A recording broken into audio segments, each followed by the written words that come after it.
This map traces a conflict spanning multiple realms, marking the exact positions of light and shadow across an ancient landscape. The Rakshasas are the primary threat at the edges of this world.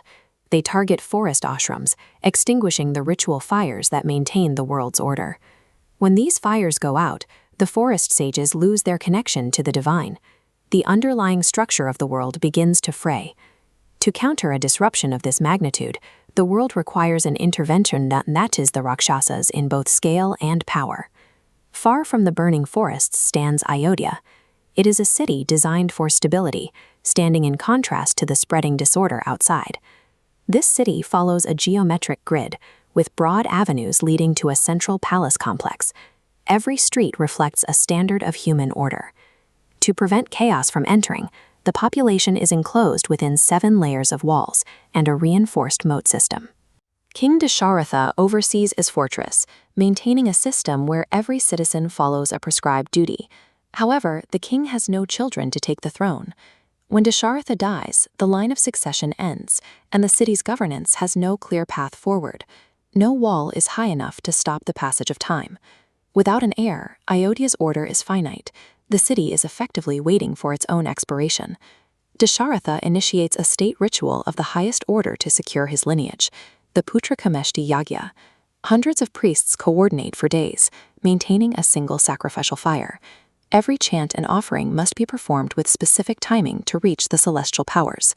The ritual culminates when a glowing figure emerges from the center of the bonfire, carrying a vessel of divine nectar. Shortly after, 4 princes are born to the kingdom. Ram, the eldest, is designated to carry the burden of the throne. The kingdom has finally secured its future. These 4 brothers are the first crucial part of a grand strategy designed to protect human civilization against the rising shadow. While the princes are educated in the palace, a different movement is taking place deep in the Kishkinda Mountains. The celestial architects recognize that human royalty alone cannot clear the continent of the Rakshasa threat. A new race is born, the Vanaras. They are physically powerful, adapted for the jungle, and capable of fighting where traditional armies fail. For years, these 2 forces develop in isolation. The princes learn the laws of the city, while the Vanaras master the laws of the wild. All of the necessary elements have now been introduced to the map. They are maturing in preparation for an inevitable collision. Ram reaches maturity within the safety of Ayodhya's walls, trained in law and combat, but never tested by the world outside. This seclusion is disrupted by the sage Vishwamitra. He enters the royal court, his weathered appearance clashing with the throne room's gold and silk. Vishwamitra ignores the king's offers of wealth and military aid. He asks only for Ram, demanding the prince leave the city to face the Rakshasas in the forest.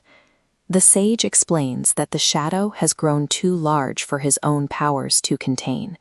He needs Ram's martial skill to protect the rituals that keep the world stable. Dasharatha realizes his city's walls are no longer a shield.